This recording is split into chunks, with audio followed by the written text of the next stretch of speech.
Fais ainsi, mon cher Lucilius. Reprends possession de toi-même. Et le temps qu'on te ravissait, qu'on te dérobait, ou que tu laissais échapper, recueille-le et ménage-le. Persuade-toi que la chose se passe bien comme je te l'écris. Il est des heures qui nous sont arrachées, d'autres qui nous sont enlevées, d'autres enfin qui nous échappent. La perte qui est la plus honteuse est celle qui résulte de notre négligence. Or, si tu veux y prendre garde, tu remarqueras qu'une partie de notre vie se passe à mal faire, qu'une autre partie de notre vie se passe à ne rien faire, enfin que le tout se passe à faire autre chose que ce que nous devrions faire. Montre-moi un homme qui accorde du prix au temps, qui connaisse la valeur d'un jour, qui comprenne qu'il se meurt quotidiennement. Car c'est là notre erreur. Nous ne voyons la mort que devant nous, alors qu'en grande partie déjà, elle est derrière nous. Toutes les années de notre vie qui sont passées, c'est la mort qui les tient. Fais donc ainsi que tu me l'écris, mon cher Lucilius. Empare-toi de toutes tes heures. Tu attendras moins de demain si aujourd'hui tu prends les choses en main. Ne les repousse pas à plus tard. Pendant ce temps, la vie s'écoule. Rien ne nous appartient, Lucilius. Seul le temps est à nous. C'est la seule chose, fugace et insaisissable, dont la nature nous ait accordé la possession, et nous en dépossède qui veut.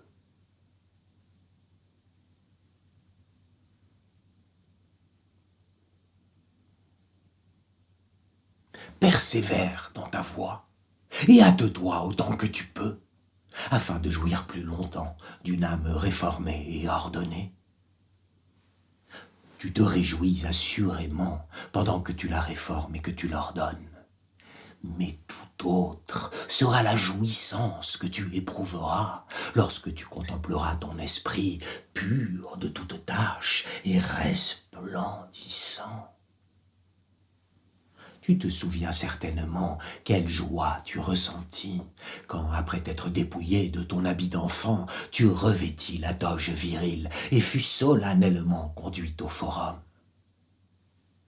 Attends-toi à mieux pour le jour où tu te dépouilleras de ton âme d'enfant et où la philosophie te fera passer au rang des hommes. Jusque-là, c'est non pas l'enfance, mais choses pénibles, les puérilités de l'enfance. Ce qui aggrave plus encore notre cas, c'est que nous dissimulons sous l'autorité de l'âge les vices que nous conservons de l'enfance. Et pas seulement de l'enfance, mais également de la petite enfance. L'enfant s'effraie de peu de choses. Le petit enfant s'effraie de choses qui n'existent pas. Nous faisons comme l'un et comme l'autre. Avance d'un pas, et tu comprendras que certaines choses sont d'autant moins à craindre qu'elles effraient davantage. Aucun mal n'est grand s'il est le dernier. La mort s'approche de toi. Il faudrait la craindre si elle pouvait séjourner avec toi. Mais de deux choses l'une, ou bien elle n'arrive pas jusqu'à toi, ou bien elle ne fait que passer. Tu me répondras que c'est une tâche difficile d'amener notre âme au mépris de la vie. Ne vois-tu pas quelle cause frivole la font mépriser? Un amant se pend devant la porte de sa maîtresse. Un serviteur se jette du haut d'un toit pour ne plus subir les remontrances de son maître. Un esclave en fuite, pour ne pas être repris, s'enfonce une épée dans le ventre. Ne crois-tu pas que la vertu permette d'accomplir autant qu'une angoisse excessive? Nul ne peut se garantir une vie sereine s'il cherche à la prolonger excessivement. Médite quotidiennement sur la mort, afin qu'il te soit possible de quitter paisiblement cette vie, à laquelle beaucoup s'attachent et se retiennent comme ces malheureux emportés par un torrent qui s'accrochent aux ronces et aux rochers. La plupart des hommes fluctuent misérablement entre les terreurs de la mort et les tourments de la vie. Ils ne veulent plus vivre et ne savent pas mourir. Rends-toi donc la vie agréable. Abandonne toute appréhension à l'encontre de la mort. Songe qu'un criminel, qu'un ennemi peut te mettre l'épée sur la gorge. Laisse de côté la supériorité de puissance. Tout esclave possède sur ta personne un droit de vie et de mort. Je dirais la chose ainsi. Quiconque méprise sa vie est maître de la tienne. Passe en revue les crimes célèbres. Considère le nombre de ceux qui périrent à l'intérieur de leur propre maison, assassinés ou trahis par les leurs. Et tu t'apercevras que la colère des esclaves n'a pas immolé moins de victimes que la colère des rois. Que t'importe par conséquent la plus ou moins grande puissance de l'homme que tu crains, puisque le mal que tu crains, n'importe qui peut le causer. Mais supposons que tu tombes entre les mains de l'ennemi. Le vainqueur ne te fera-t-il pas conduire à la mort? Sans aucun doute. Seulement c'est vers elle que tu te dirigeais déjà. Pourquoi se mentir jusque-là et reconnaître seulement à cette heure la fatalité que tu subis depuis si longtemps? Je dirais la chose ainsi. Depuis le jour où tu es né, c'est vers la mort que tu te diriges. Voilà quelle sorte de pensée il faut entretenir dans notre âme, si nous voulons attendre paisiblement ce dernier instant dont la crainte perturbe toutes les heures de notre vie.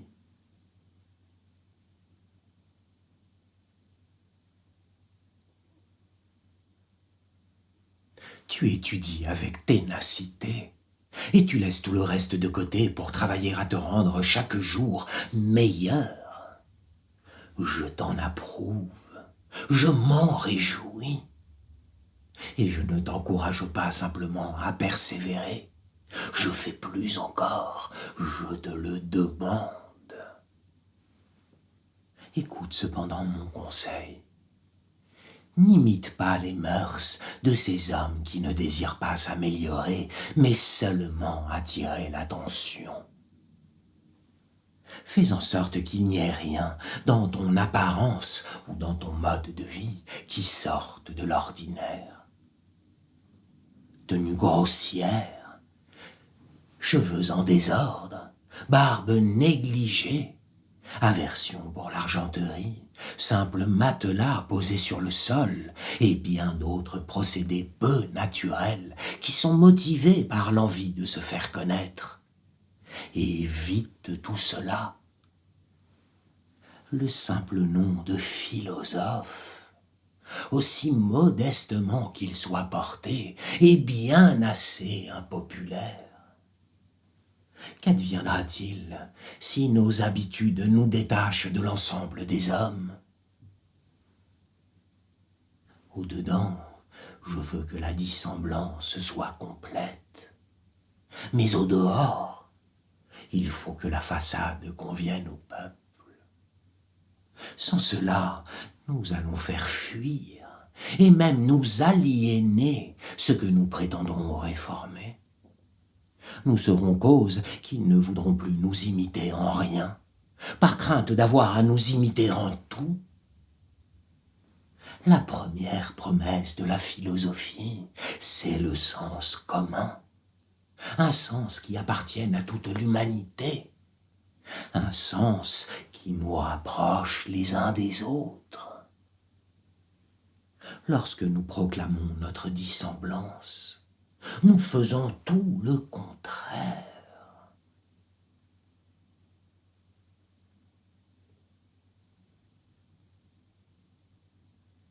Je sens, Lucilius, non seulement que je me réforme, mais plus encore que je me métamorphose. Je ne peux pas promettre, ni même espérer, qu'il ne reste plus en moi rien à changer. Qui suis-je pour ne plus avoir de nombreux penchants, soit à réprimer, soit à réduire, soit à renforcer? C'est d'ailleurs là une preuve de son amélioration que l'âme découvre en elle des vices qu'elle s'ignorait jusqu'alors. Dans certaines maladies, il faut se féliciter lorsque le malade prend conscience de son mal. Ah, comme je voudrais te communiquer les effets d'un changement si soudain! Alors j'aurais une plus ferme confiance en notre amitié. Alors elle deviendrait cette amitié vraie, que ni l'espoir, ni la crainte, ni l'intérêt personnel ne peuvent briser. Cette amitié qui ne meurt qu'avec l'homme, et pour laquelle l'homme consent à mourir.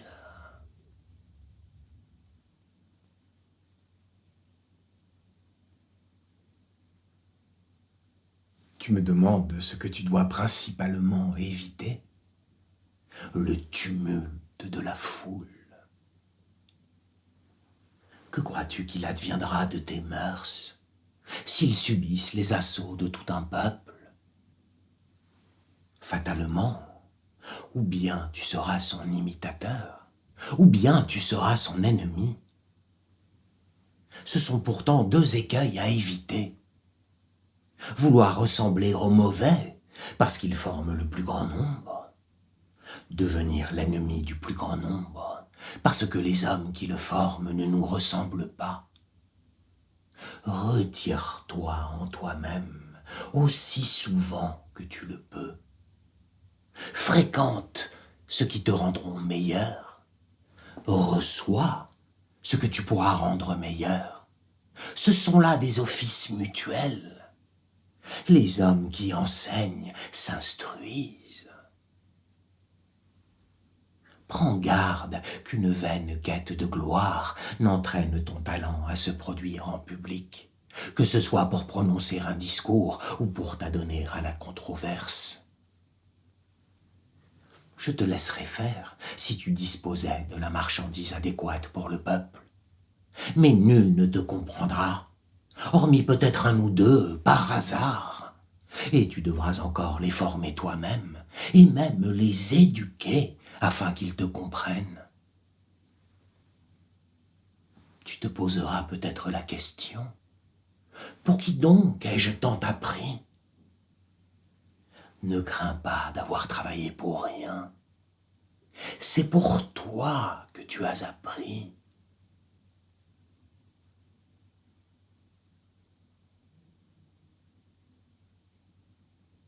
Tu me demandes pourquoi je te prescris de fuir le tumulte, de te retirer du monde et de te contenter du témoignage de ta conscience. Tu veux savoir où sont passés mes principes stoïciens qui recommandent de mourir en pleine action? Crois-tu que je perde mon temps en dehors des moments où je te conseille?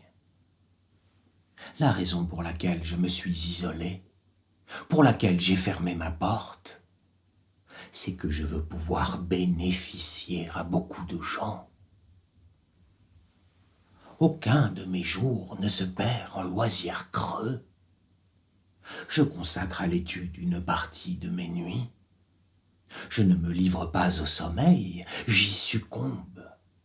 Et lorsque mes yeux, fatigués par une longue vigilance, commencent à se fermer, je les oblige à continuer leurs tâches.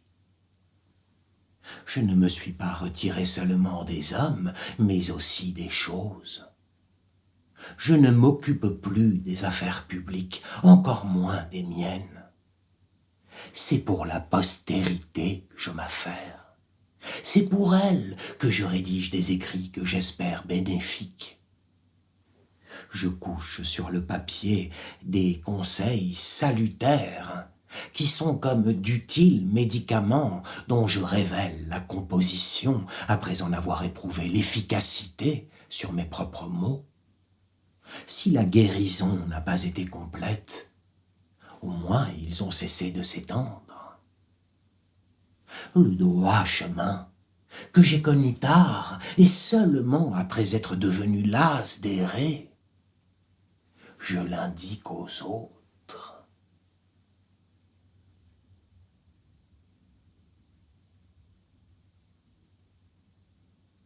Le sage se contente de lui-même, non pas parce qu'il veut vivre sans amis, mais parce qu'il peut s'en passer.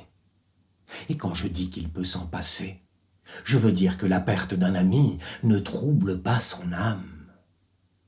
D'autant que le sage ne restera jamais longtemps dépourvu d'amis, car il possède en lui le pouvoir d'en retrouver rapidement.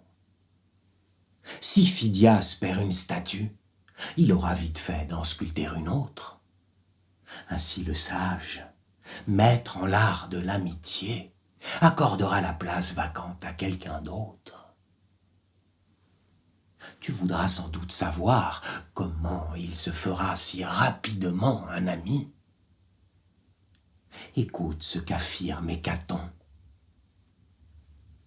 Je vais te révéler comment se faire aimer, sans potion, sans herbe, sans incantation de sorcière. Si tu veux être aimé, aime. Quelle sera cependant la vie du sage, si nous le supposons livré à lui-même, dépourvu d'amis, prisonnier d'un cachot, ou bien exilé en quelque terre étrangère, ou bien retenu en mer par une longue traversée, ou bien enfin échoué sur quelque plage déserte? Il sera comme Jupiter, qui, lors de la dissolution du monde, où se mélangent en un même chaos les dieux et la nature un moment expirante, se recueille en lui-même et s'abandonne à ses pensées. Ainsi fait en quelque sorte le sage. Il se retire en lui-même. Il vit en compagnie de lui-même. Aussi longtemps qu'il est maître de régler ses affaires, il se contente de lui-même et il prend femme. Il se contente de lui-même et il devient père. Il se contente de lui-même et cependant, il ne vivrait pas s'il devait vivre sans le commerce des hommes. Même s'il aime extrêmement ses amis, même s'il les traite aussi bien que lui et parfois mieux, le sage bornera son bien à l'intérieur de lui-même et dira ce qu'a dit Stilpon à la prise de sa ville natale. Stilpon avait perdu ses enfants, perdu sa femme, et de l'embrasement général, il s'échappait seul, heureux pourtant. Quand Démétrius, que l'on surnommait alors le destructeur de cités, lui demanda s'il avait perdu quelque chose. « Tous mes biens sont avec moi. » Ainsi lui répondit-il. « Voilà l'homme fort, voilà l'homme courageux. Il a vaincu la victoire même de son ennemi. »« Je n'ai rien perdu, ajouta-t-il. Et c'est ainsi qu'il contraignit son ennemi à douter de sa propre victoire. Nous nous émerveillons devant certains animaux parce qu'ils traversent les flammes sans que leur corps en pâtisse. Combien est plus merveilleux l'homme qui, du milieu des armes, des ruines, des flammes, s'échappe indemne et sans dommage. Vois comme il est plus facile de vaincre tout un peuple qu'un pareil homme. La voix de Stilpon est la voix du stoïcien. Lui aussi transporte ses biens intacts à travers les villes en cendres. Il se contente de lui-même. Son bonheur ne vise pas au-delà.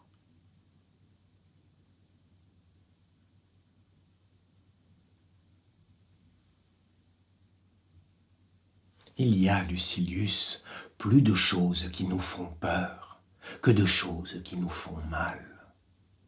Et nos peines résultent plus souvent de l'opinion que nous avons sur les choses que des choses elles-mêmes.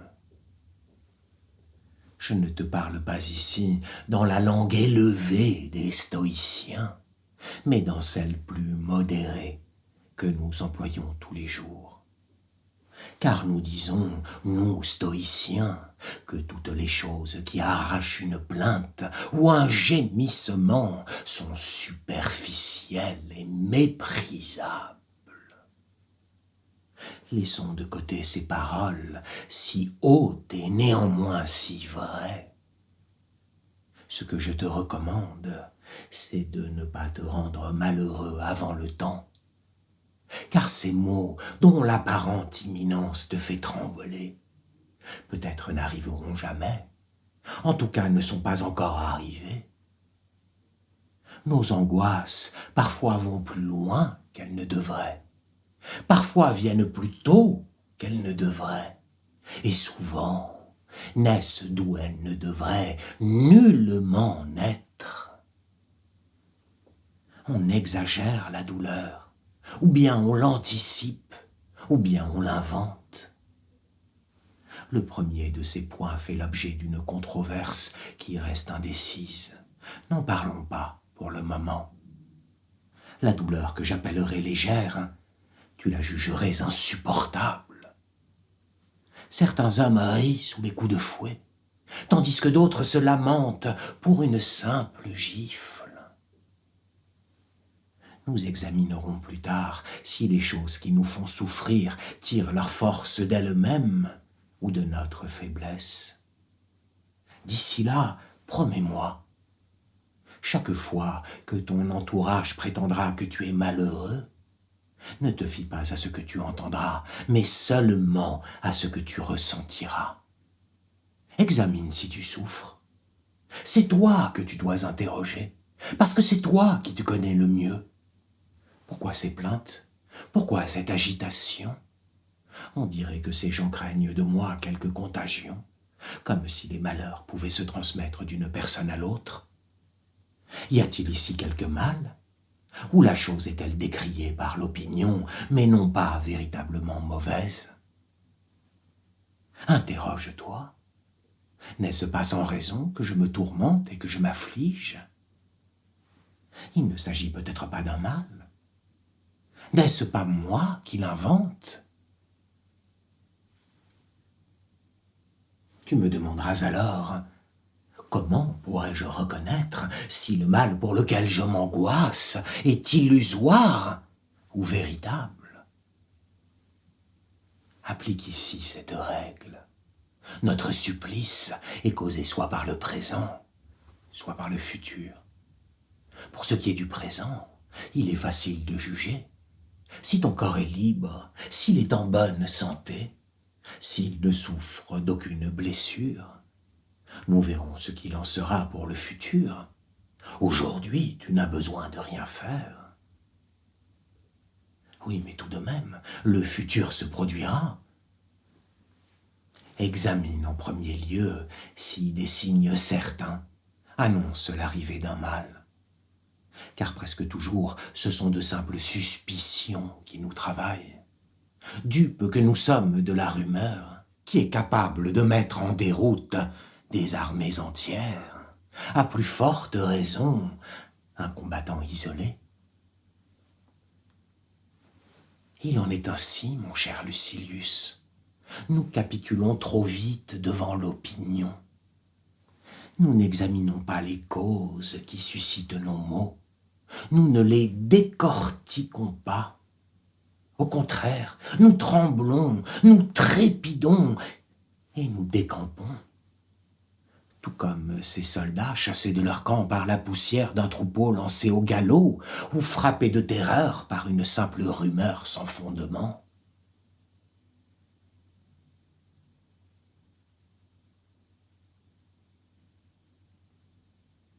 Je reconnais que la nature nous porte à aimer notre corps. Je reconnais aussi qu'elle nous en a confié la garde. Je ne nie pas qu'on lui doive une certaine indulgence. Ce que je nie, c'est qu'on doive en être esclave. Car il est esclave de nombreux maîtres, celui qui est esclave de son corps, celui qui craint trop pour son corps, celui qui rapporte tout à son corps. Nous devons agir, non pas dans la pensée que nous devons vivre pour le corps, mais dans la pensée que nous ne pouvons pas vivre sans le corps. À trop l'aimer, nous voilà assaillis de craintes, surchargés de soucis, exposés aux affronts. La vertu n'a guère de valeur pour qui le corps en a trop. Prenons de ce corps tout le soin possible, mais dès lors que l'exigera la raison, la dignité ou la parole donnée, sachons le précipiter dans les flammes.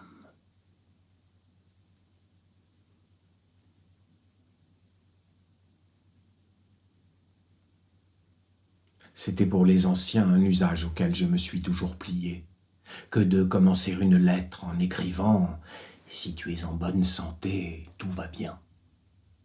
Nous autres, nous disons à juste titre « Si tu t'adonnes à la philosophie, tout va bien ». Être en bonne santé, c'est précisément cela. Sans la philosophie, notre âme est malade.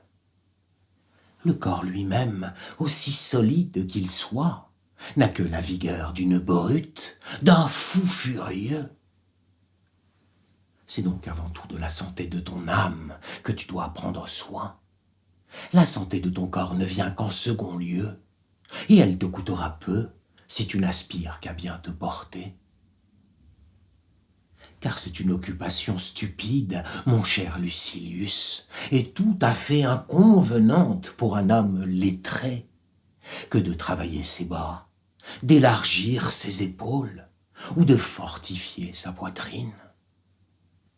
Tu auras beau gagner en corpulence, tu auras beau développer ta musculature, jamais tu n'égaleras le poids ni la vigueur d'un gros bœuf. Ajoute à cela que la charge d'un corps trop lourd écrase l'âme et la rend moins vive. Réduis donc autant que tu le pourras la place de ton corps, afin de mettre ton âme au large.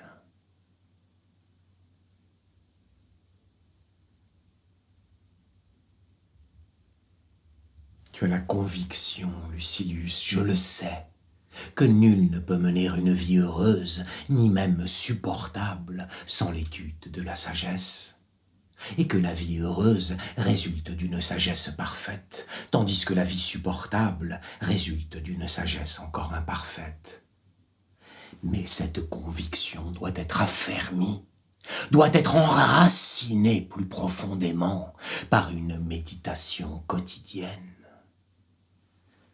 Prendre de bonnes résolutions est toujours plus facile que de les mettre en œuvre. Nous devons persévérer et nous endurcir par une étude assidue, jusqu'à ce que notre esprit atteigne le bien auquel notre volonté aspire. Tu n'as donc pas besoin de me faire de si longs discours pour m'affirmer qu'il en est bien ainsi. J'ai conscience que tes progrès sont grands. Tes lettres, je sais ce qui les inspire. Elles ne sont ni feintes, ni enjolivées. Je dirais toutefois ma pensée. J'ai de l'espoir pour toi, pas encore de l'assurance. Je veux que toi aussi tu fasses de même. Ne compte pas trop rapidement sur toi-même, ni trop facilement. Examine-toi, cherche partout, observe le moindre détail. Avant tout le reste, vois si c'est seulement dans la philosophie que tu as progressé, ou si c'est aussi dans ta propre vie. La philosophie ne sert pas à éblouir le peuple, elle ne vise pas à l'ostentation, elle ne s'attache pas aux mots, mais aux choses. Elle n'est faite ni pour occuper agréablement ses jours, ni pour atténuer l'ennui que provoque un loisir creux. Elle forme l'âme, ordonne la vie, régit les actes, indique ce qu'il faut rechercher ou au contraire éviter. C'est la philosophie qui tient le gouvernail, c'est elle qui maintient le cap de notre course sinueuse à travers les écueils. Sans elle, personne ne peut vivre avec fermeté, personne ne peut vivre avec sérénité. D'innombrables contingences, à toute heure, exigent des conseils qui ne peuvent être demandés qu'à elle.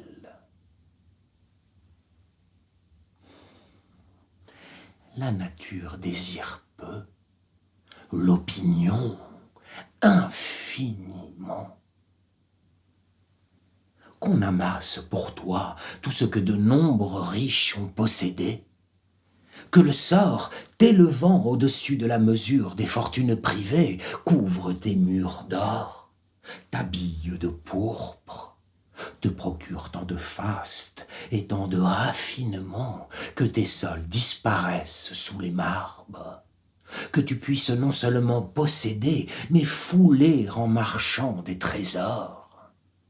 Ajoute encore des statues et des peintures, ainsi que tout ce que les arts ont élaboré pour le luxe. Tant de richesses ne t'apprendront qu'à en convoiter plus encore. Les désirs que nous inspire la nature ont leurs bornes. Ceux qu'engendre une opinion fausse n'ont nulle part où s'arrêter, car l'étendue du faux est sans limite. Celui qui emprunte un chemin arrive au bout. Celui qui le perd s'égare indéfiniment. Déprends-toi donc des choses illusoires. Et lorsque tu voudras savoir si ton désir est naturel ou au contraire dicté par une aveugle convoitise, examine s'il trouve quelque part son point d'arrêt. Si parvenu déjà loin, il pousse encore et toujours plus loin. Sache qu'il n'est pas naturel.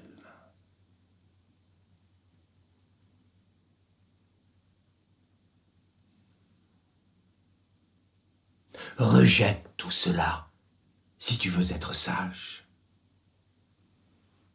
C'est vers ton propre bien que tu dois tendre, sans perdre un instant, et de toute ton énergie.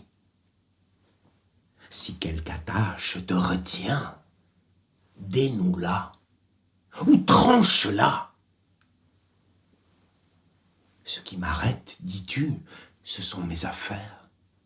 Je voudrais les arranger de telle sorte qu'elles me procurent un revenu suffisant pour ne plus avoir à travailler, sans pour autant que la pauvreté me soit une charge ou que moi-même je devienne une charge pour d'autres. En disant cela, tu ne sembles pas mesurer toute la force, toute la puissance du bien auquel tu aspires. Tu as certes compris l'idée générale, combien la philosophie peut être bénéfique, mais tu n'as pas encore compris toutes les subtilités. Tu ne sais pas encore combien, en toute situation, elle offre de ressources. Crois-moi, fais appel à ses conseils. Elle te dissuadera de rester à compter derrière un bureau. Ce que tu cherches à gagner par tes atermoiements, c'est de n'avoir plus à craindre la pauvreté. Et s'il te fallait la désirer? Nombreux sont les hommes que leur richesse empêcha de pratiquer la philosophie. Si tu veux pouvoir t'occuper de ton âme, tu dois être pauvre, ou vivre comme si tu étais pauvre.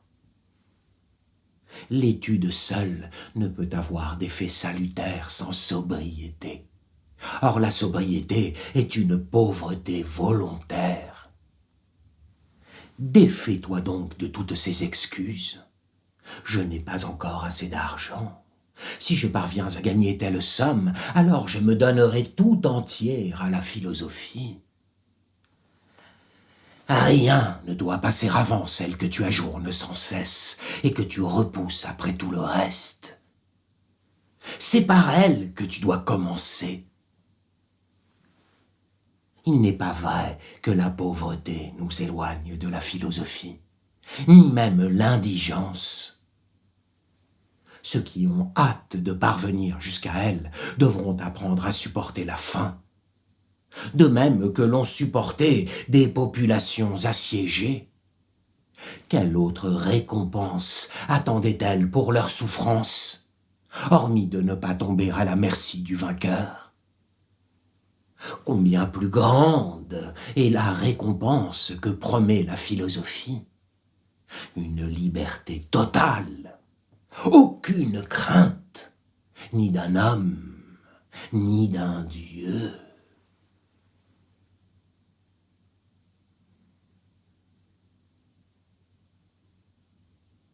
J'entends que toi et moi, nous profitions de ce que je vais t'écrire. De quoi s'agira-t-il, sinon de t'exhorter à la sagesse? Tu te demanderas peut-être quel est son fondement. Ne pas se réjouir de choses illusoires. Voilà le fondement, que dis-je, voilà le point le plus élevé de la sagesse. Il est parvenu jusqu'au sommet, l'homme qui sait de quoi se réjouir, et qui ne place pas son bonheur dans des choses qui lui sont étrangères. Il est inquiet et incertain de lui-même, l'homme qui espère obtenir quelque bien. N'eût-il qu'à tendre la main pour s'en emparer? N'eût-il encore jamais été trompé par de faux espoirs? Avant toute autre chose, mon cher Lucilius, apprends de quoi tu dois te réjouir. Tu considéreras sans doute maintenant que je t'enlève de nombreuses jouissances, moi qui te sépare des biens fortuits, moi qui considère qu'il faut se détourner de l'espoir, la plus douce des gratifications. Bien au contraire, je veux que jamais la joie ne te manque. Je veux qu'elle prenne naissance en ta maison. Autrement dit, qu'elle provienne de l'intérieur de toi. Lorsque la gaieté provient de l'extérieur, elle ne remplit pas la poitrine, elle ne déride que les fronts, elle est frivole, car il ne suffit pas de rire pour être joyeux. À l'âme seule appartiennent l'allégresse, l'assurance et l'élévation qui permet de tout surpasser. Crois-moi, la véritable joie est une chose sérieuse. T'imagines-tu qu'un seul de ces hommes, au visage avenant, et comme disent nos précieux, à l'humeur gaie, puisse mépriser la mort, accueillir en sa maison la pauvreté, réfréner son appétit pour les jouissances, s'entraîner à supporter les souffrances. Celui qui met en pratique tout cela éprouve une grande joie, mais qui est peu avenante. Je te veux en possession d'une telle joie. Elle ne te manquera jamais une fois que tu auras découvert d'où elle provient. Les mines de métaux récompensent ceux qui les exploitent en surface, mais elles récompensent infiniment plus ceux qui creusent avec ténacité les filons qui se cachent à grande profondeur. Il en va de même pour les choses qui délectent la foule. Elles n'offrent que des jouissances maigres et superficielles, car toute joie qui ne provient pas du cœur manque de fondement. La joie dont je te parle, cette joie vers laquelle je m'efforce de te guider, est une joie solide et qui vient de l'intérieur. Je t'en prie, mon très cher Lucilius, fais ce qui seul peut te procurer le bonheur. Jette au loin, foule aux pieds tout ce qui brille de l'extérieur, tout ce que te promettent les hommes. Tourne-toi vers le véritable bien et réjouis-toi de toi-même. Que faut-il entendre par ce toi-même? Ton âme, ta meilleure partie. Pour ce qui est de ton corps, cette chose chétive, bien que tu ne puisses rien faire sans lui, conçois-le comme plus nécessaire qu'important. C'est lui qui suggère des jouissances illusoires, éphémères, qui sont aussitôt regrettées, et qui se transforment en souffrances, à moins qu'une grande retenue les tempère. Je dirais ainsi, la jouissance est un précipice, dont la pente entraîne vers la souffrance quiconque dépasse les bornes. Or, il est difficile de ne pas dépasser les bornes quand tu crois que la jouissance est un bien. Au contraire, l'avidité pour le véritable bien ne comporte aucun danger.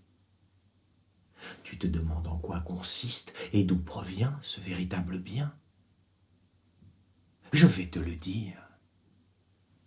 D'une bonne conscience, de vertueuses résolutions, de justes actions, d'un mépris pour les biens fortuits, enfin d'une vie paisible et qui poursuit continuellement une seule et même voie.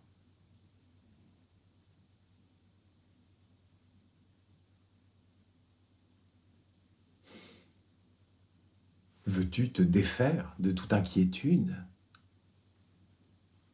Quel que soit l'événement que tu appréhendes, imagine qu'il doive immanquablement se produire. Mesure alors par toi-même le mal qui en résulte et fais ensuite le bilan de tes craintes. Tu t'apercevras qu'en fait, ce mal que tu crains, ou bien ne dure pas longtemps, ou bien n'est pas important. Il sera vite fait de rassembler des exemples qui le confirment. Il n'y a pas de siècle qui n'en ait produit. Que pourra-t-il arriver de pire si tu es condamné que d'être envoyé en exil ou conduit en prison? Quand il était en prison, Socrate discutait comme à son habitude.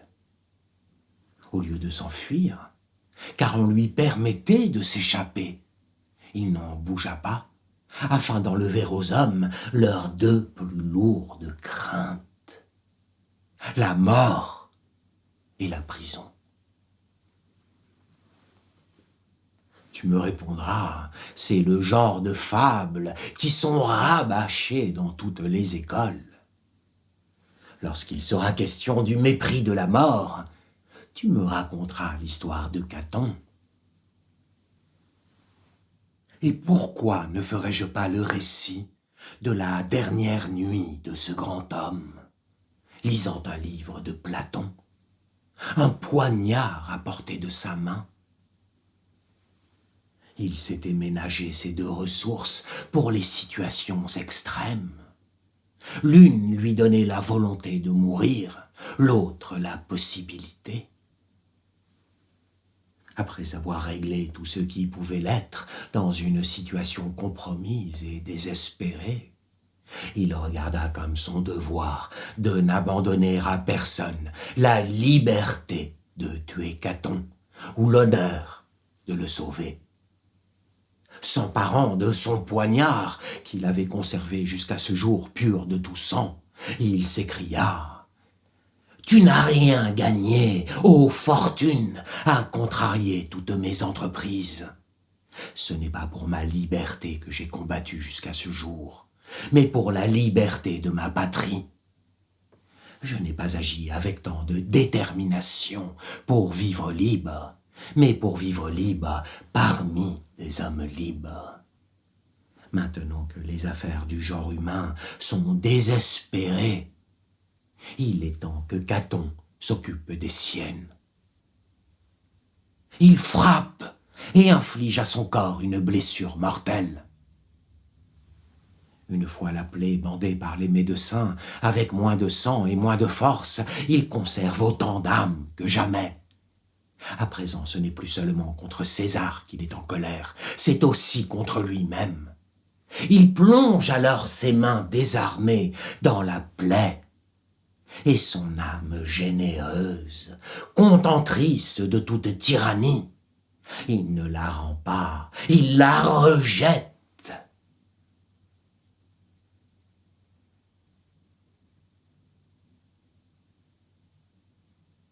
Médite sur la mort, c'est dire, médite sur la liberté. Celui qui sait mourir ne sait plus être esclave. Il s'établit au-dessus de toute tyrannie, ou du moins en dehors. Que lui font les prisons, les gardiens, les barreaux? La porte lui est toujours ouverte.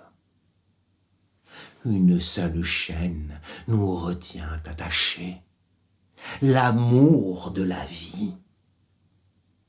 Nous ne devons pas le rejeter absolument, mais le réduire jusqu'au point où, si d'aventure les circonstances l'exigeaient, rien ne nous retienne ni ne nous empêche de faire résolument et sur l'heure ce que de toute façon nous aurons à faire tôt ou tard.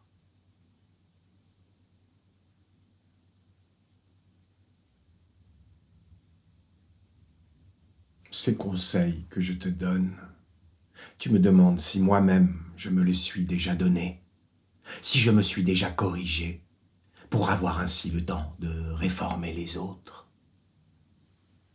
Je n'ai pas la présomption, malade que je suis, d'entreprendre de guérir les autres.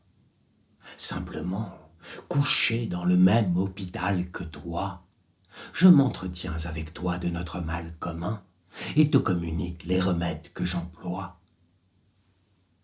Écoute-moi donc comme si je m'entretenais avec moi-même. Je te révèle les secrets de mon âme et je te laisse assister au traitement que je lui administre.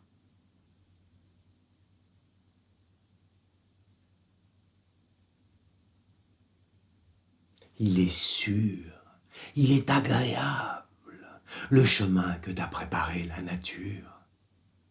Emprunte-le donc. Si tu n'en dévis pas, tu t'élèveras jusqu'au niveau du Dieu. Car ce n'est pas l'argent qui t'élèvera jusqu'à son niveau. Le Dieu ne possède rien. Ce n'est pas non plus l'habit. Le Dieu est nu. Ce n'est pas non plus la gloire, l'ostentation de tes mérites, la célébrité de ton nom parmi le peuple. Nul ne connaît le Dieu, beaucoup même en jugent mal, et en toute impunité. Ce n'est pas non plus le vacarme des esclaves qui portent ta voiture par la ville et dans tes voyages. Ce Dieu qui est le plus grand et le plus puissant des êtres porte lui-même l'univers. Ni la beauté, ni la force ne peuvent te rendre heureux. Aucune de ces choses ne résiste à l'épreuve du temps. Nous cherchons ce qui ne se détériore pas avec le temps, ce à quoi rien ne peut faire obstacle. De quoi s'agit-il? De l'âme, mais de l'âme droite, bonne, grande. Peux-tu voir en elle autre chose qu'un Dieu qui serait l'hôte d'un corps humain? Cette âme peut aussi bien descendre dans un chevalier que dans un affranchi ou un esclave. Car qu'est-ce qu'un chevalier, un affranchi, un esclave? Des noms que l'ambition et l'injustice ont introduits dans le monde. Il est possible de s'élancer jusqu'au ciel depuis la plus basse des conditions. Debout donc, et toi aussi, rends-toi digne d'accueillir le Dieu.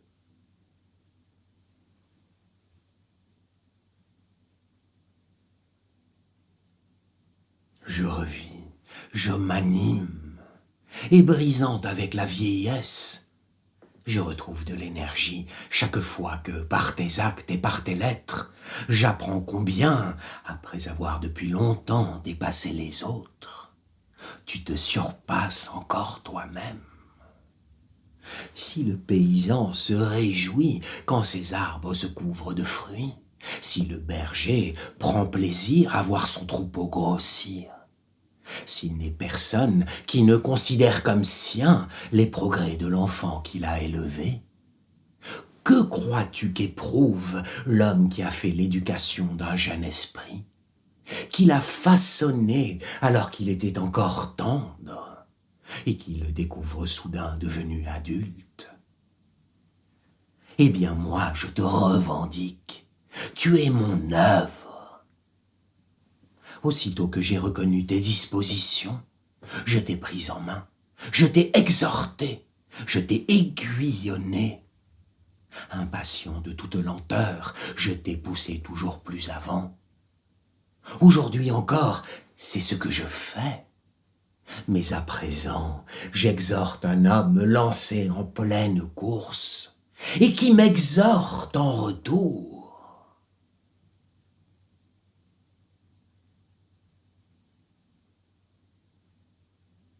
Quand je t'engage avec tant de vigueur à pratiquer la philosophie, je travaille pour mon propre compte. Je veux t'avoir pour ami, et cela je ne le peux pas, à moins que tu ne poursuives ce qui a été commencé, et que tu continues de t'améliorer. Pour le moment, tu m'aimes, tu n'es pas mon ami. Comment donc? Il y aurait une différence entre les deux? Oui, et même une grande. Celui qui est notre ami nous aime. Celui qui nous aime n'est pas toujours notre ami. C'est la raison pour laquelle l'amitié est toujours profitable, tandis que l'amour peut quelquefois nuire. Quand tu n'aurais pas d'autre raison pour avancer, pratique la philosophie pour apprendre à aimer. Hâte-toi donc, afin que ce soit moi, et non pas un autre, qui profite de ce que tu auras appris.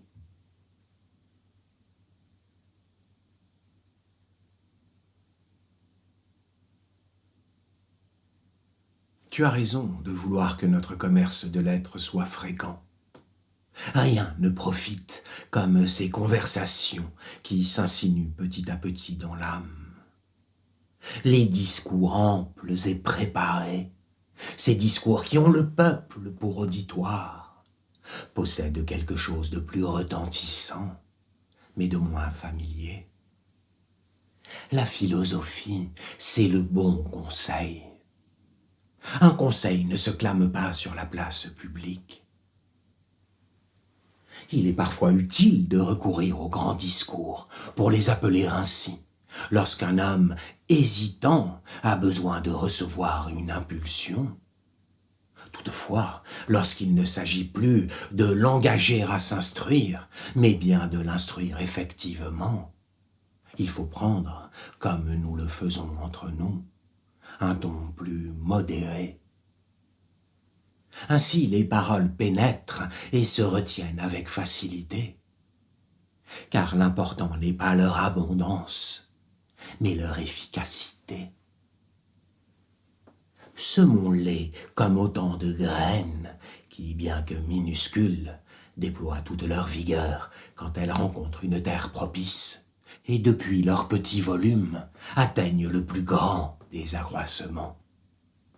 Ainsi fait la raison. Au premier regard, ces principes paraissent être de faible amplitude, mais il suffit de les mettre en pratique pour qu'ils prennent toute leur portée. Peu de paroles les expriment, mais lorsqu'une âme les accueille bien, ces paroles gagnent en vigueur ainsi qu'en fertilité. Je dis donc que les préceptes sont de la même condition que les graines. À partir de peu, ils produisent beaucoup. Ne manque plus alors qu'un esprit favorable pour les recevoir et les développer en lui. Il en obtiendra de nombreux bienfaits, et par la suite rendra plus qu'il n'aura reçu.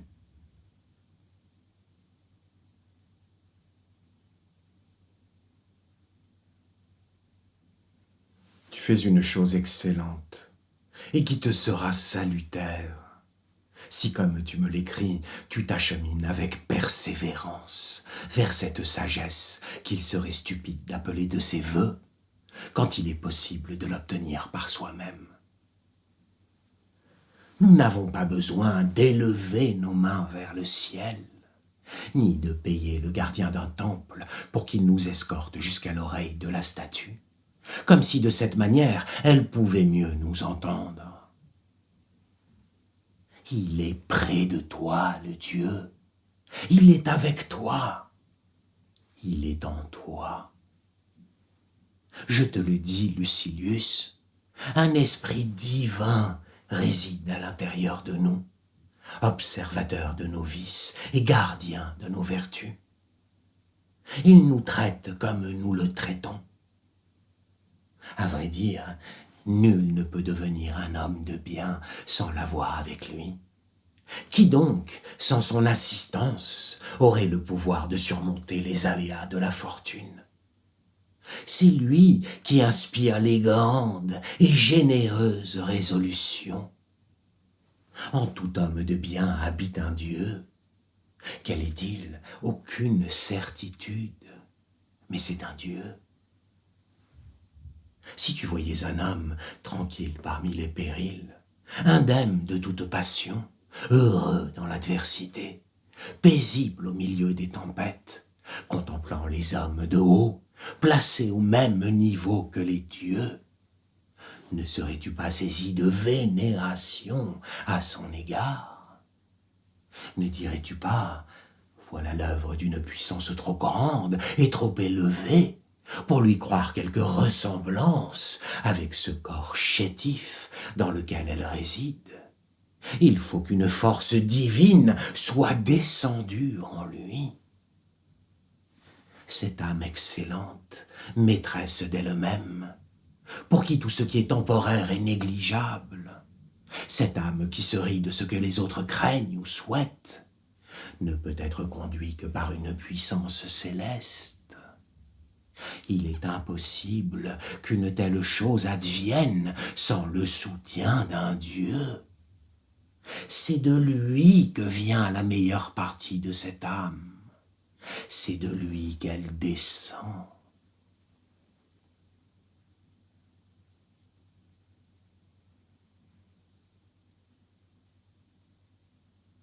Estime-toi heureux le jour où tu pourras vivre sous les yeux du public, où les murs qui t'abriteront ne te dissimuleront plus, Ces murs dont nous estimons devoir être entourés, non pour protéger nos vies, mais pour occulter nos fautes.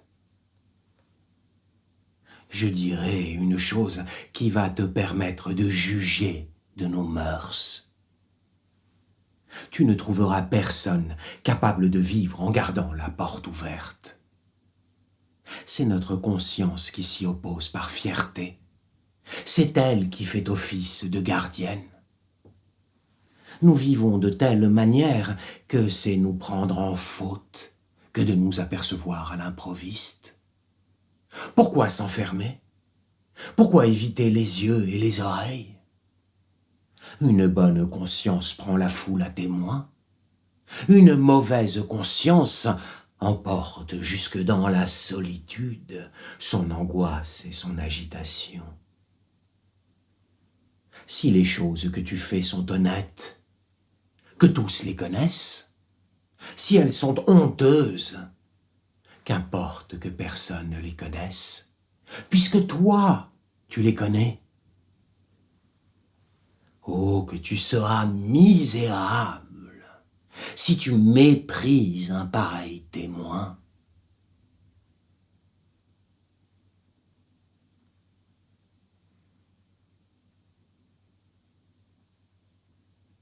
Dis-toi que cet être que tu appelles ton esclave est né d'une même semence, qu'il jouit du même ciel, qu'il respire le même air, qu'il vit comme toi, qu'il meurt comme toi.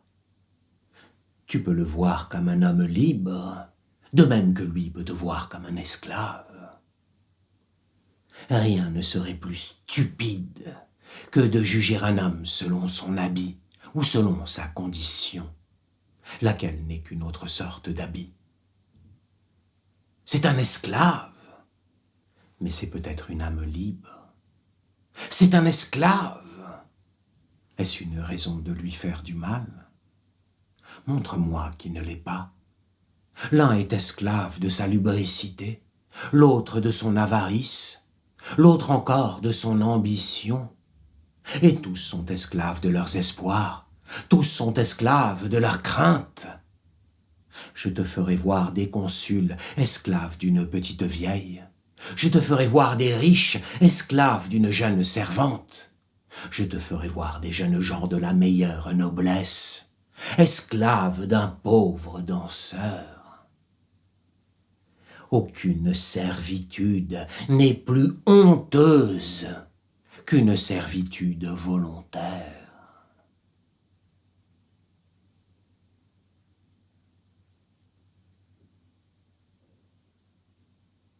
Veux-tu savoir ce que la philosophie promet au genre humain? Le conseil. L'un, c'est la mort qui l'appelle. L'autre, c'est la pauvreté qui le dévore. Pour tel autre, c'est la richesse qui le tourmente, la sienne ou celle d'autrui. Celui-ci tremble devant des maux fortuits. Celui-là rêve de se soustraire à son propre bonheur.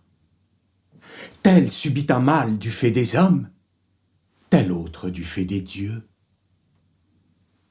Il ne servirait à rien de se payer de mots creux. Ce n'est pas le moment de plaisanter. Des malheureux t'appellent à l'aide. Tu as promis du secours aux naufragés, aux prisonniers, aux malades, aux indigents, aux condamnés qui ont la hache levée sur leur tête. Qu'est-ce que tu attends pour faire quelque chose? Celui-ci avec qui tu te divertis a peur. Viens à son secours. Coupe la corde qui le retient. De toutes parts, des mains se tendent vers toi. Pour leur vie en détresse, à l'agonie, ils implorent quelque assistance. C'est en toi qu'ils placent leurs espoirs. C'est toi qui es leur seule ressource. Ils te supplient de les arracher à leurs nombreux tourments. Défaits et errants, ils attendent que tu leur montres la brillante lumière de la vérité. Dis-leur ce que la nature a jugé nécessaire, ce qu'au contraire elle a jugé superflu.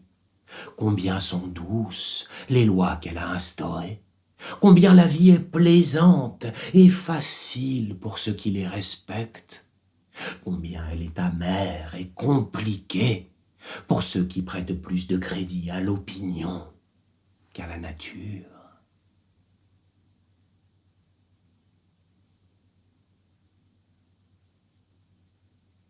Tu sais que par succession, j'ai reçu la charge de Harpaste, la folle de ma défunte femme, et que je la garde donc en ma maison. Personnellement, j'ai la plus grande aversion pour ce genre de spectacle. Quand je veux m'amuser d'un fou, je n'ai pas besoin de chercher loin, c'est de moi-même que je ris. Cette folle a subitement perdu la vue. La chose que je te raconte est incroyable, mais pourtant vraie. Elle ne sait pas qu'elle est devenue aveugle. Souvent, elle prie son guide de la conduire dehors, prétendant que la maison est trop obscure. Ce qui nous fait rire chez cette folle nous arrive à tous. Tiens-le pour manifeste. Personne ne se considère avare, personne ne se considère cupide. Au moins les aveugles cherchent-ils un guide. Nous autres, nous errons sans guide, et disons « Moi, je ne suis pas ambitieux. Il est impossible de vivre autrement à Rome. Moi, je ne suis pas prodigue. C'est la ville qui exige que je fasse de grandes dépenses. Ce n'est pas ma faute si la colère m'emporte, si je n'ai pas encore décidé le genre de vie que je vais mener. C'est le fait de ma jeunesse. » Pourquoi nous mentir?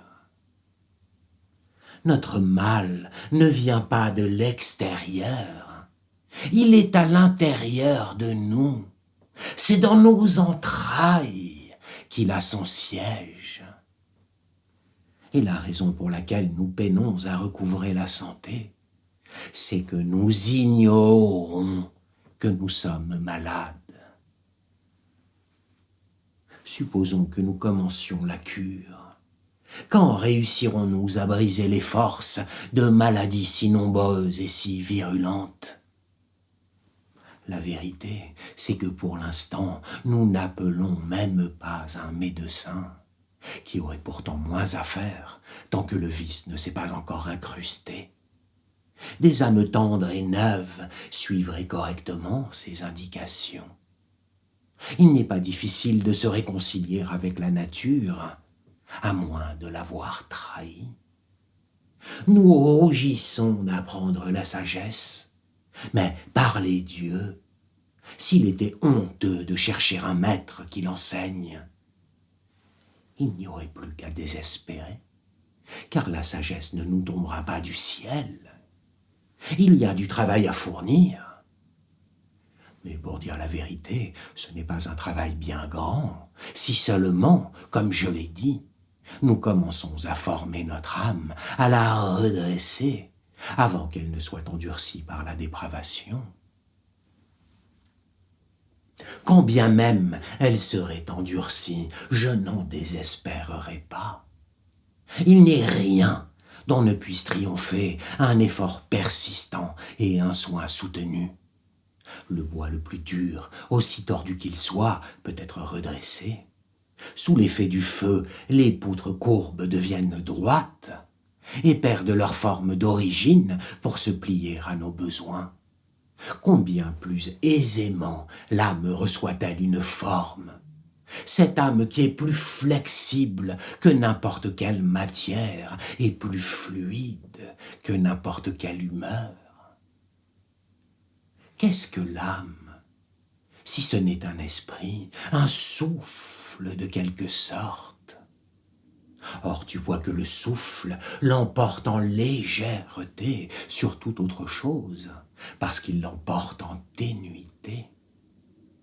Tout cela, mon cher Lucilius, ne doit pas t'empêcher d'espérer pour nous le bien, au motif que le mal nous aurait déjà saisis et nous tiendrait depuis longtemps en sa possession. Il n'y a personne chez qui les bonnes dispositions précèdent les mauvaises. En chacun de nous, la place est déjà occupée.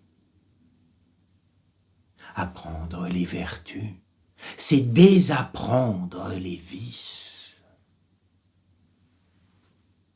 Mais nous devons aborder cette réforme de notre âme avec un courage d'autant plus grand que le bien, une fois acquis, se conservera toujours. La vertu ne se désapprend pas. Les vices poussent en nous comme des plantes étrangères. Aussi peuvent-ils être arrachés, car il leur manque un sol favorable pour s'enraciner. La vertu est une seconde nature. Les vices lui sont contraires et hostiles. Mais si, une fois entrées dans l'âme, les vertus ne peuvent plus en sortir et sont faciles à entretenir, le premier abord en est ardu. Car le propre d'un esprit faible et malade est de redouter l'inconnu. Mettons-le donc au travail, qu'il sente que le médicament n'a rien d'amer, que l'effet en est aussi plaisant que décisif. Les autres remèdes ne procurent de plaisir qu'après la guérison. La philosophie est tout ensemble salutaire et douce.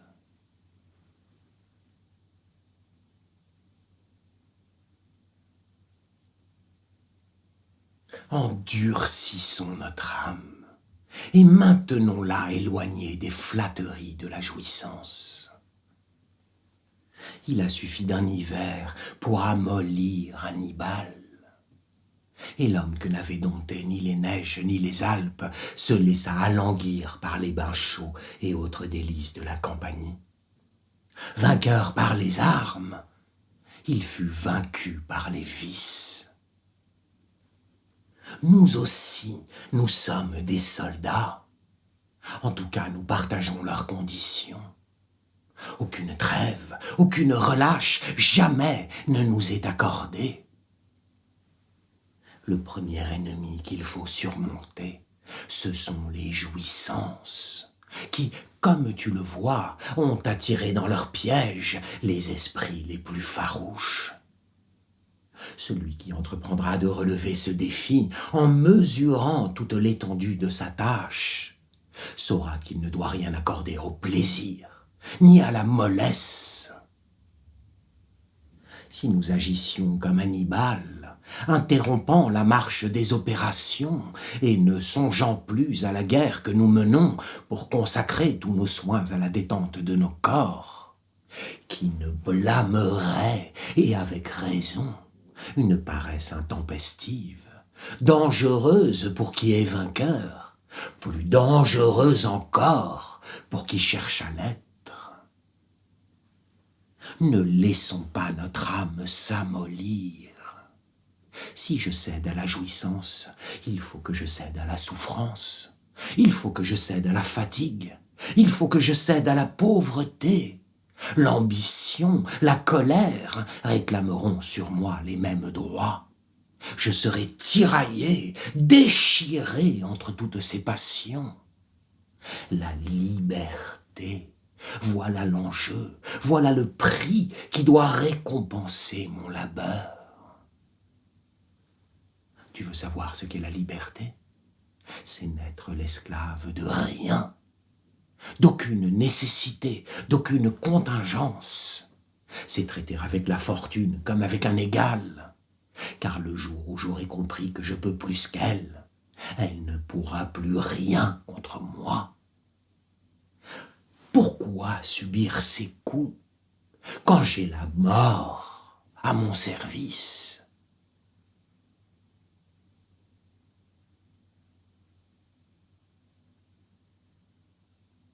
Le corps est en effet un fardeau pour l'âme et un supplice. Il l'oppresse, il l'accable, il l'enserre dans ses chaînes. Seule la philosophie permet à l'âme de reprendre son souffle au spectacle de la nature et d'échapper à la terre pour s'élever dans le ciel. C'est ainsi que l'âme se libère, c'est ainsi qu'elle prend son essor. Elle se dérobe par intermittence au cachot qui la retient pour aller reprendre des forces au ciel. Comme après s'être livré à une tâche délicate qui fatiguait ses yeux, l'artiste, lorsqu'il travaille dans un atelier mal éclairé, sort dans la rue et se rend dans quelques lieux consacrés aux loisirs du peuple, où ses yeux pourront jouir librement de la lumière. Ainsi l'âme, recluse dans son obscur et triste logis, prend le large chaque fois qu'elle en a l'occasion pour se consoler dans la contemplation de la nature. Me défendre tout commerce avec le ciel, c'est m'imposer de vivre la tête baissée. Je suis trop grand et destiné à de trop grandes choses pour me faire le valet de mon corps, qui n'est rien d'autre à mes yeux qu'une chaîne passée autour de ma liberté.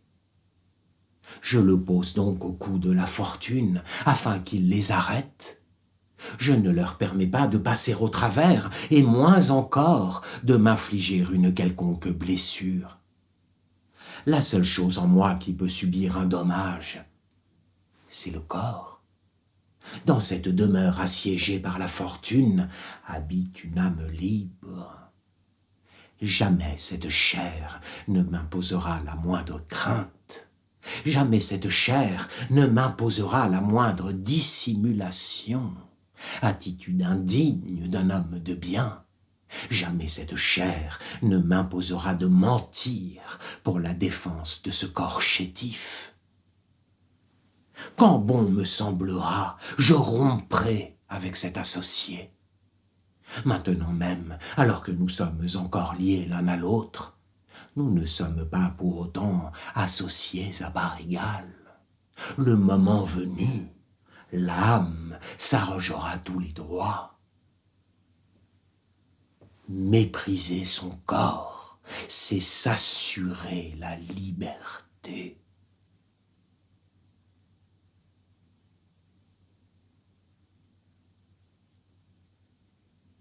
Il ne faut pas toujours s'accrocher à la vie. Ce qui est un bien, ce n'est pas de vivre, c'est de vivre bien. Aussi le sage vit autant qu'il le doit, non pas autant qu'il le peut.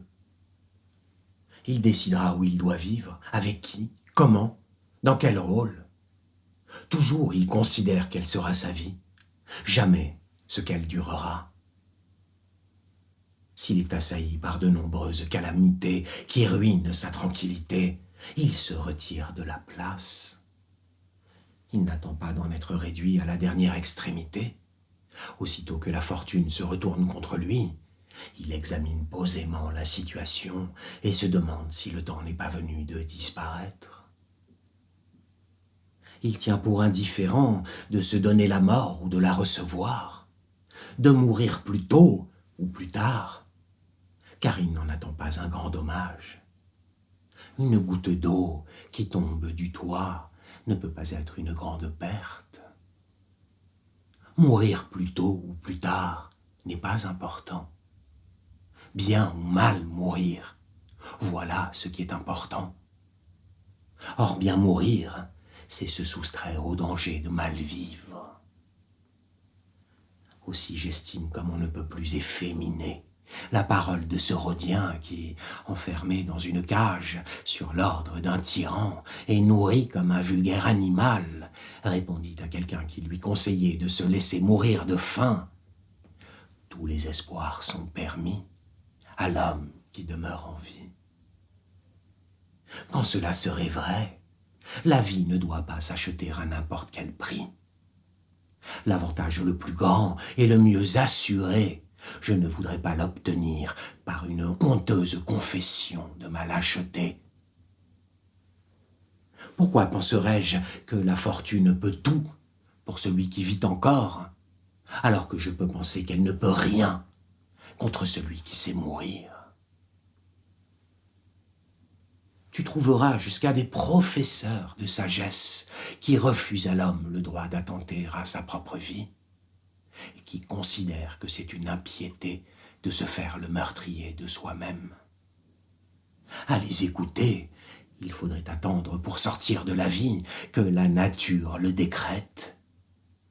Celui qui parle ainsi ne comprend pas qu'il se ferme la voie de la liberté. Le plus grand bienfait de l'éternelle loi, c'est que pour un seul moyen d'entrer dans la vie, elle nous a donné 1000 moyens d'en sortir.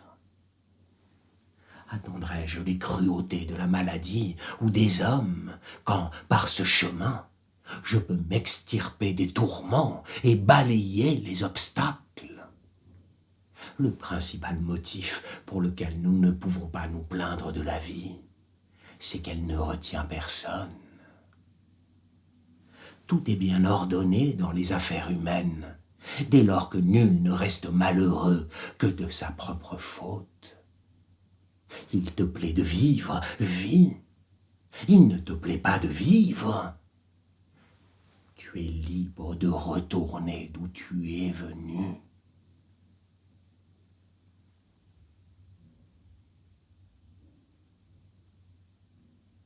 Tout est conduit par la grande et éternelle loi de la nécessité. Tu iras où vont toutes choses. Est-ce pour toi une nouveauté? C'est sous cette loi que tu es né. C'est elle qui a emporté ton père, ta mère, tes ancêtres, ainsi que tous ceux qui t'ont précédé et tous ceux qui te suivront. Une chaîne indestructible dont il est impossible de s'extraire enserre toute chose et l'entraîne avec elle. Combien de morts ont peuplé les tombeaux avant toi? Combien les peupleront après toi? Tu serais, je crois, plus résolu si tu mourais en compagnie de nombreux milliers d'hommes. Eh bien, c'est le cas. De nombreux milliers d'hommes et d'animaux, en ce moment même où tu t'interroges sur la mort, exhalent leur vie de diverses manières. Et toi seul, ne pensez pas qu'un jour tu parviendrais là où conduit le chemin sur lequel tu marches depuis toujours. Tous les chemins ont un terme.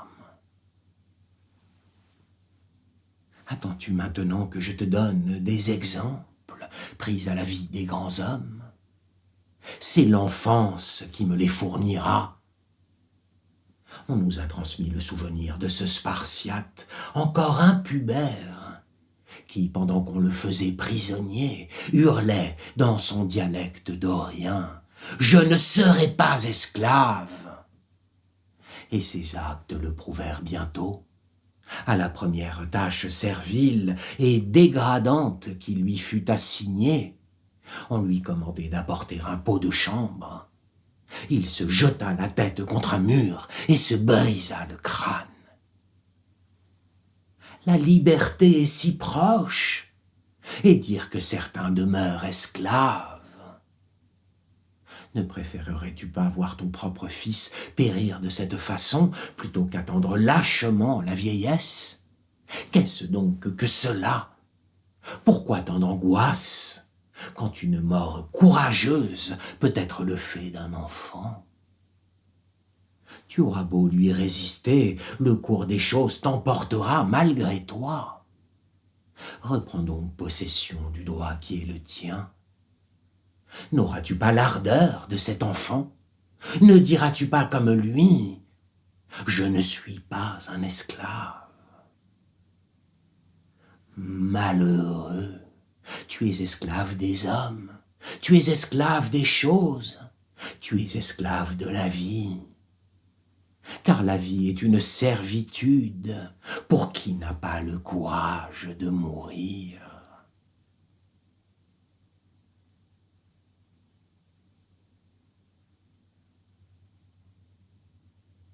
J'ai cessé d'être inquiet pour toi.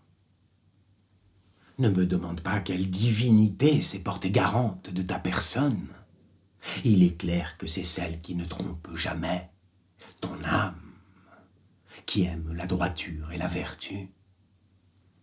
La meilleure partie de toi-même est sauve. La fortune te fera peut-être du tort, mais à présent, je ne crains plus que tu te fasses du tort à toi-même, et c'est le plus important. Persévère dans ta voie, adopte un mode de vie paisible, mais qui ne soit pas relâché. Le loisir de la retraite, sans la pratique des lettres, c'est la mort, la bise au tombeau d'un homme encore en vie. Et puis, pourquoi se retirer du monde?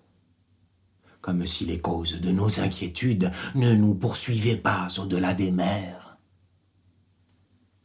Quel refuge est assez reculé pour que n'y entre pas la crainte de la mort? Quel donjon est assez fortifié, assez élevé pour abriter notre retraite et empêcher la douleur de nous atteindre? Quel que soit le lieu où tu te retrancheras, les misères humaines gronderont tout autour de toi. À l'extérieur, elles sont nombreuses à nous encercler, les unes attendant de nous surprendre, les autres de nous assaillir. À l'intérieur aussi, elles sont nombreuses à proliférer en toute solitude. La philosophie nous entoure d'une muraille inexpugnable que jamais les machines de guerre de la fortune ne parviendront à percer. Elle occupe une position insurmontable. L'âme qui, après s'être dégagée des choses extérieures, revendique pour elle-même cette forteresse, car aucun projectile ne porte assez haut pour l'atteindre. La fortune ne possède pas des bras aussi longs que certains le croient. Elle n'a d'emprise que sur les hommes qui s'attachent à elle. C'est pourquoi nous devons nous éloigner d'elle aussi loin que nous le pouvons. Pour cela, la meilleure chose à faire est de se connaître soi-même et de connaître la nature. Sachons où nous allons, d'où nous venons, ce qui est bon, ce qui est mal, ce que nous devons désirer, ce que nous devons éviter, ce qu'est cette raison qui discerne ce que nous devons désirer de ce que nous devons éviter, qui apaise la démence de nos appétits et qui dompte la férocité de nos angoisses.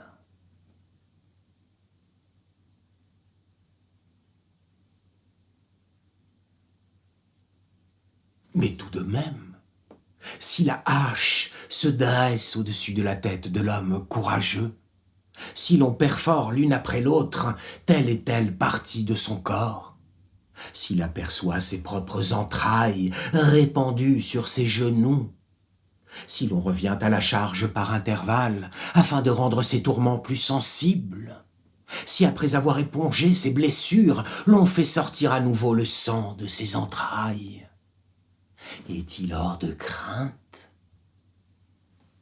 Iras-tu jusqu'à dire qu'il ne souffre pas? Il souffre, sans aucun doute, car la vertu ne supprime pas la sensibilité, mais il n'éprouve aucune crainte. Invaincu, il assiste depuis les hauteurs au spectacle de ses propres souffrances. Et si tu te demandes ce que fait alors son âme, dis-toi qu'elle encourage un ami qui souffre. Les dompteurs de fauves contraignent les animaux les plus féroces, ceux dont la rencontre nous glacerait de terreur à subir l'ascendant de l'homme. Non contents de leur avoir fait perdre leur caractère farouche, ils les apprivoisent au point de se les rendre familiers. Un dompteur enfonce le bras dans la gueule de ses lions. Un tigre se laisse embrasser par son gardien. Un nègre minuscule commande à un éléphant de s'agenouiller, puis de marcher sur une corde. De même, le sage est maître en l'art de dompter les maux. La douleur, l'indigence, le déshonneur, la prison, l'exil, quand ces maux, horribles en toute contrée, parviennent jusqu'à lui, il les apprivoise.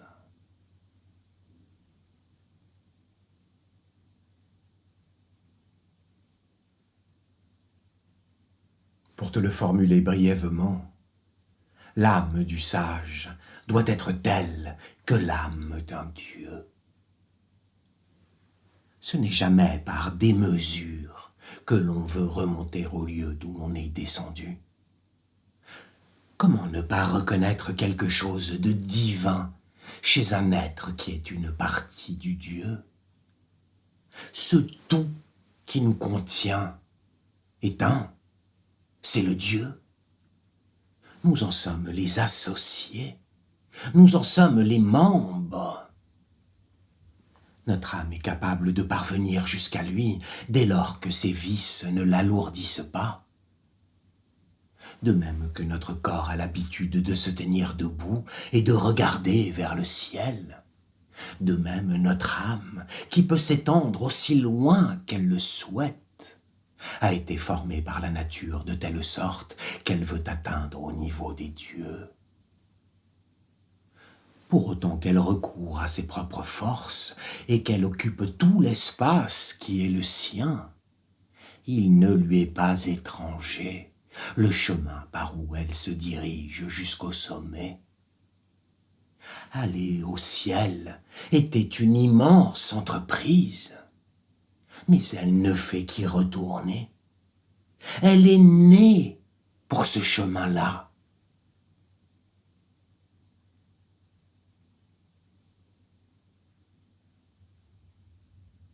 Aucune des paroles qui entrent dans nos oreilles n'est sans effet. Celles qui nous condamnent nous nuisent. Celles qui nous conseillent nous nuisent également. Les imprécations des uns nous inspirent de fausses craintes, et l'affection des autres nous abuse par des avis bienveillants, en nous attirant vers des biens éloignés, incertains, trompeurs, quand nous pouvons trouver chez nous le bonheur. Nous ne sommes pas libres, je le répète, de suivre le droit chemin. Nos parents nous en détournent, nos serviteurs nous en détournent. On ne se trompe jamais seul, on transmet ses erreurs à ses proches. En retour, on reçoit d'eux leurs erreurs.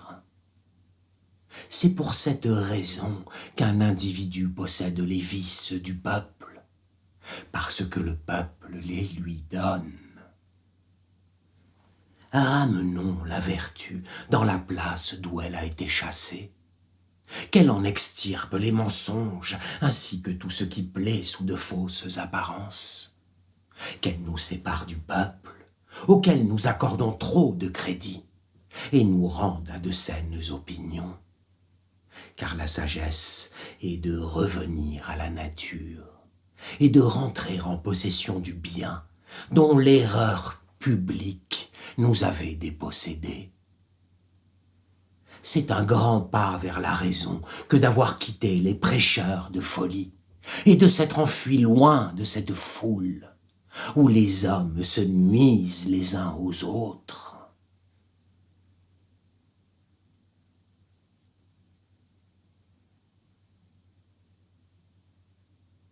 Ne nous étonnons jamais des épreuves pour lesquelles nous sommes nés. Personne n'a le droit de s'en plaindre, puisqu'elles nous sont communes à tous. Je dis à tous, car même celui qui échappe à telle ou telle épreuve aurait pu la subir. Nous sommes tous égaux devant la loi, non pas parce que nous avons chacun affaire à elle, mais parce qu'elle s'applique à tous. Soyons équitables, payons sans querelle, le tribut de la mortalité. L'hiver amène le froid, il faut se morfondre. L'été ramène la chaleur, il faut transpirer. Le mauvais temps fragilise notre santé, il faut être malade. Tantôt une bête sauvage se jettera sur nous, tantôt un homme plus dangereux que toutes les bêtes sauvages. Une inondation nous ravira ceci, un incendie cela. Il nous est impossible de changer l'ordre des choses. Ce qui nous est possible, c'est de nous élever à cette hauteur d'âme, seule digne d'un homme de bien, qui souffre courageusement sous les coups du hasard et qui consent à ce que la nature lui prescrit. Notre âme doit s'ajuster à cette loi, qu'elle la suive, qu'elle lui obéisse, qu'elle considère que tout ce qui lui arrive devait lui arriver, et renonce à se plaindre de la nature. Le mieux est encore de souffrir ce qu'il est impossible de changer. Accompagnons sans murmurer le divin auteur de toutes choses. Mauvais soldat est l'homme qui suit son général en grognant. Recevons donc ses ordres avec empressement et courage. Ne troublons pas en déserteurs le cours de cette belle création, dont tout ce que nous souffrons est partie nécessaire. Que le destin nous trouve prêts et empressés. Grande est l'âme qui s'abandonne à lui. Petite et basse, celle qui tente de lui résister, celle qui calomnie l'ordre du monde, celle qui s'entête à vouloir réformer le Dieu plutôt qu'elle-même.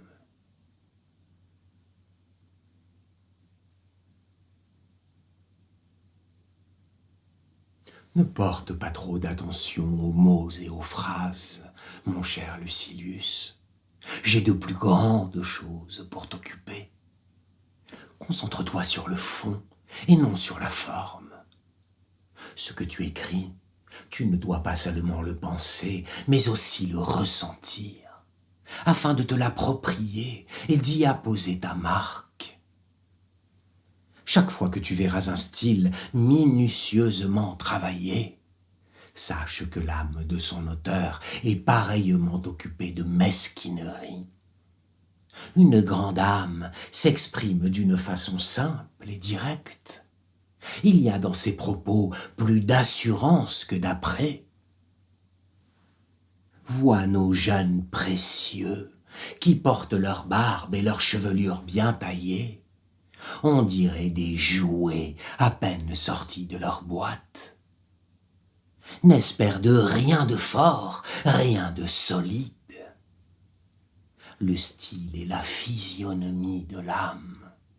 Un style apprêté, abusivement coloré, artificiel, révèle que l'âme n'est pas franche, qu'elle dissimule quelque faiblesse. Une tenue coquette n'est pas un vêtement viril. S'il nous était possible de contempler l'âme d'un homme de bien, que de beauté, que de sainteté, que de paisible majesté éblouirait nos yeux. La justice, le courage, la tempérance et la sagesse se prétendent un mutuel éclat. Ce n'est pas tout. La sobriété, la retenue, la patience, la franchise, la bienveillance, enfin l'humanité, cette vertu qui est, le croirait-on, si rare chez l'homme, éclaterait de toute leur splendeur. Et combien la prévenance, l'élégance, et pour couronner le tout, la plus haute magnanimité, n'y ajouterait-elle pas de noblesse et d'imposante gravité? Une autorité pleine de grâce qui susciterait notre amour tout en nous remplissant de vénération. À la vue de cette éclatante et grandiose figure, sans parallèle dans l'ordre des choses humaines, Ne demeurerait-on pas comme à l'apparition d'une divinité, frappé de stupéfaction?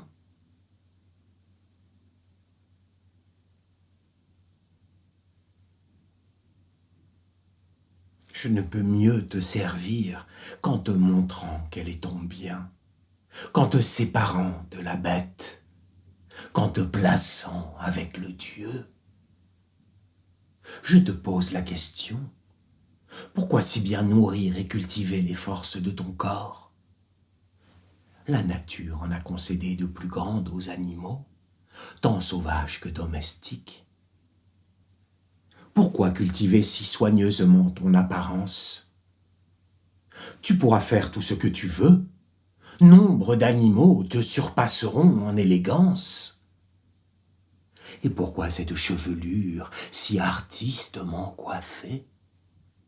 La porterais-tu détachée comme les parthes, tressée comme les germains, ou désordonnée comme les scythes?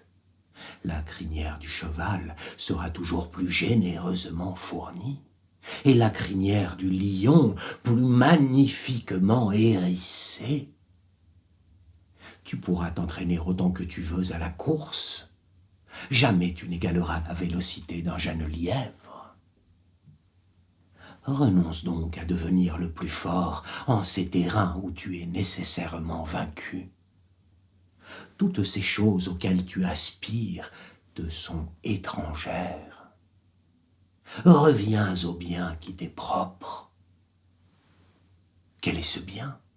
Une âme réformée, nettoyée, émule du Dieu, une âme qui s'élève au-dessus des choses humaines et qui ne cherche pas à l'extérieur d'elle-même ce qui lui est propre. Tu es un animal raisonnable. Quel est par conséquent le bien qui est le tien? Une raison parfaite. Fais qu'elle atteigne son plein développement et s'élève aussi haut qu'elle en sera capable.